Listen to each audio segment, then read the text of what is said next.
नमस्कार। मैं आप सभी दर्शकों का मेरे इस वीडियो चैनल पर स्वागत करता हूं। मित्रों, आज माघ शुक्ल चतुर्दशी यानी भगवान गणेश के जन्मदिन है। तो ऐसा ये जो पावन दिन है, उस दिन हम अपना ये पॉडकास्ट करने जा रहे हैं। मैं भगवान गणेश से प्रार्थना करता हूं कि आप सभी को वो सुख, समृद्धि, ऐश्वर्य, निरोगी स्वस्थ जीवन प्रदान करें। आप सब सदैव आनंद से भरपूर रहें। आपके जीवन में आने वाली सारी बाधाओं को भगवान गणेश दूर कर दें।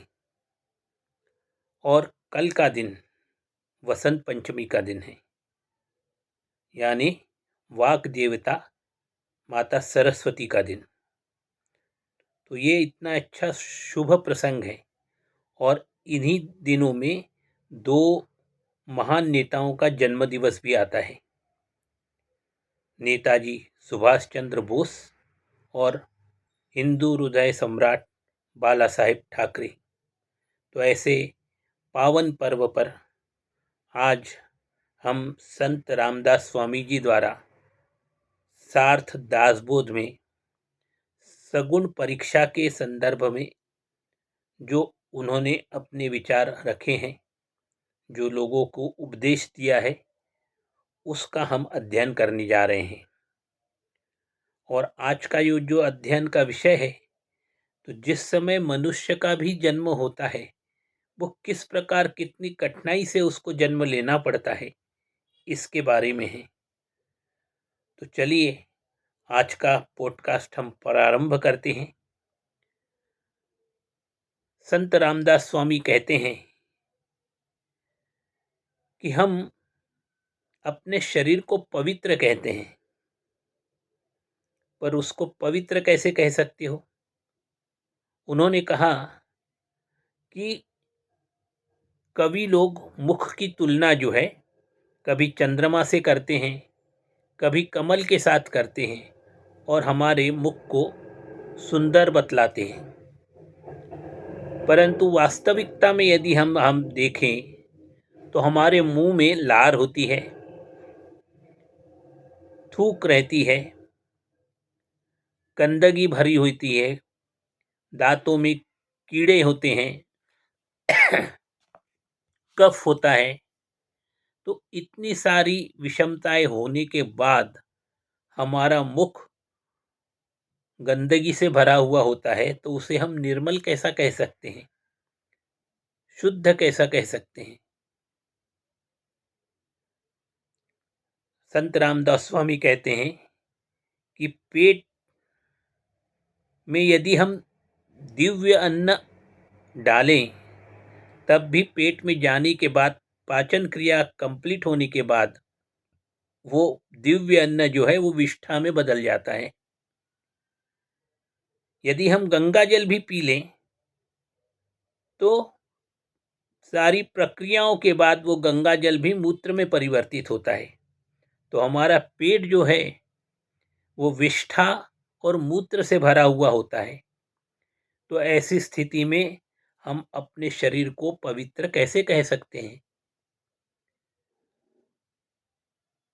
संत रामदास स्वामी कहते हैं कि मानव शरीर मल, मूत्र और वमन, वमन यानी उल्टी जो हम करते हैं उसको वमन कहते हैं, इससे भरा हुआ होता है। और इसी से मानव शरीर की जो है वृद्धि यानी बड़ा होता है मानव शरीर। तो ये हमारे जीवन के लिए अत्यंत आवश्यक वस्तु है। इसके बगैर मानव शरीर का विकास नहीं हो सकता। तो जब ये हमारा विकास का मूल स्रोत है, जो कि अशुद्ध और अपवित्र है, तो फिर हमारा शरीर पवित्र कैसे हो सकता है? संत रामदास स्वामी कहते हैं कि पेट में मलमूत्र वमन यदि न हो तो मनुष्य को शीघ्र मृत्यु प्राप्त हो जाएगी, चाहे वो राजा हो अथवा रंक।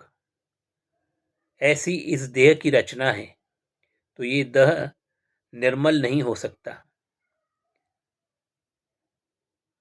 संत रामदास स्वामी कहते हैं कि मानव शरीर को शुद्ध निर्मल करने के उद्देश्य से हम मानव शरीर से विष्ठा, कफ, मूत्र, वमन इत्यादि सारी गंदगी को बाहर कर दे, दूर कर दे, तो वो जीव तुरंत मृत्यु को प्राप्त हो जाएगा।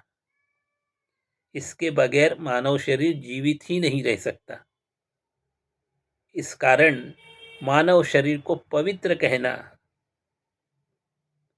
अनुचित है। संत रामदास स्वामी आगे कहते हैं कि जब मनुष्य का शरीर निरोगी, स्वस्थ, बलशाली है, उस समय उस देह की, हमने ऊपर जैसे बताया, ऐसी स्थिति है। तो जिस समय व्यक्ति गंभीर बीमारियों से घिर जाता है, बीमार रहता है, तो उस समय उसके शरीर की कितनी दुर्दशा होती होगी, इसकी आप कल्पना भी नहीं कर सकते। ऐसे दुर्गंध भरे शरीर को हम कैसे निर्मल और शुद्ध कह सकते हैं? संत रामदास स्वामी कहते हैं कि इस प्रकार की गंदगी में मानव शरीर में भरे होने के कारण जब गर्भ में जीव जन्म लेता है, गर्भधारण होता है, तो उस जीव को अत्यंत नरकीय यातनाओं का सामना करना पड़ता है। तो ये जो गर्भावास जो है, वो नरक यातनाओं का एक पूरा समय होता है, जिस समय जीव नरक यातनाओं को भोगता है। और यहाँ से जीव के जीवन का प्रारंभ होता है कि वो अपने पिछले जन्म में जो उन्होंने पाप किए थे, उसकी नरक यातनाएं इस गर्भावस्था में उसको भोगनी पड़ती है। शरीर के 9 द्वार होते हैं, वो सभी बंद होते हैं और जीव केवल सांस ले सकता है, और वो सांस भी उसको पूरी नहीं मिलती। उसके कारण उसमें बड़ी तड़प बनी रहती है। तो इतनी कठिन और भीषण नरक यातना जन्म लेते ही जीव को भोगतनी पड़ती है, और ये सब उसके पिछले जन्म में किए हुए पापों का फल होता है।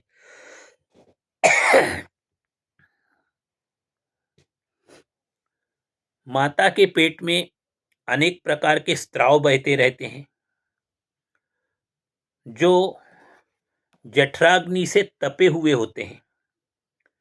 जिस समय जीव जन्म लेता है, उस समय वो हाड़ मांस उसमें कुछ नहीं रहता है। ऐसी अवस्था में उस गर्म स्राव से उस जीव का शरीर भूना जाता है। तो ये एक गंभीर प्रकार की नरकीय यातना है। फिर बालक के उस अवस्था में, जब तुरंत उसने जन्म ही लिया है, उस समय उसके शरीर पे त्वचा जैसी कोई चीज नहीं रहती, और वो गर्भ में थोड़ा सा हिलने लगता है, हलचल करने लगता है। उस समय उसकी माता जब कुछ कड़वा, तीखा या गर्म चीज खाती है, तो उससे उस बालक का शरीर पूरी तरीके से जल जाता है। तो ये अत्यंत गंभीर किस्म की नरक यातना है, जिसमें हम देखते हैं कि नरक में जीवात्माओं को जो सजा दी जाती है, तो खौलते तेल में जीवात्मा को डाला जाता है, गरम सलाखे करके उससे उसके बदन को छुआ जाता है, और वो जीव जो है तड़पते रहता है, क्योंकि उसने जो वो पाप किए हैं, वो पापों का फल उसको वो भुगतते रहता है। तो वही फल गर्भावस्था में उसको यहाँ भोगना पड़ता है। हमने जो पिछले जन्म में जितने भी पाप किए हैं, उन पापों का नरकीय यातनाओं के रूप में गर्भावस्था में 9 महीने तक उस जीव को सहना पड़ता है।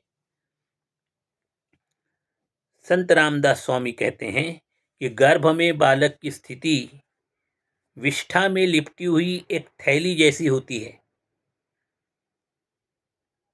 तथा माता द्वारा खाए गए अन्न का रस नाल के माध्यम से बालक तक पहुंचता है और वो जो रस पहुंचता है उसी के आधार पर वो जीव जीवित रहता है।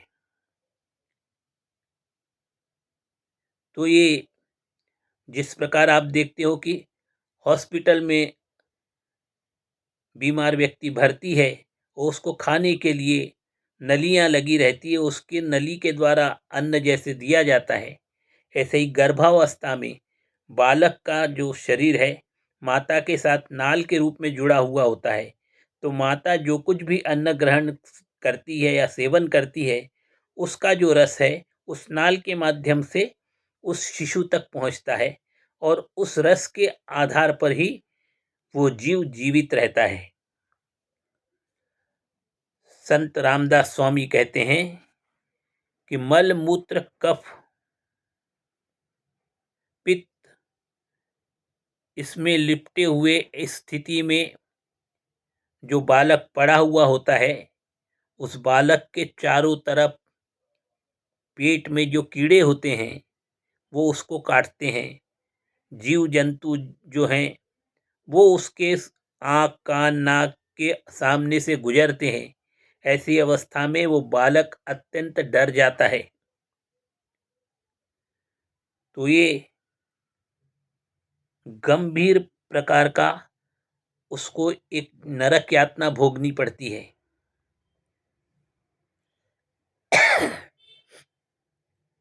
संत रामदास स्वामी कहते हैं कि इस प्रकार अत्यंत कठिन परिस्थिति में वह गर्भस्थ शिशु जो है वो अत्यंत कष्ट सहने के कारण डर जाता है और भगवान से प्रार्थना करने लगता है कि हे चक्रपाणी, आप शीघ्र ही मुझे इस गर्भावस्था से मुक्त कीजिए। वो इतना परेशान हो चुका होता है, इतना कष्ट सहन कर चुका होता है कि अब उसको आगे कष्ट सहन करने की क्षमता नहीं रहती और वो हर पल भगवान से प्रार्थना करता है कि हे चक्रपाणी, हे भगवान, हे ईश्वर, आप मुझे शीघ्र ही इस गर्भावस्था की स्थिति से मुक्त कीजिए।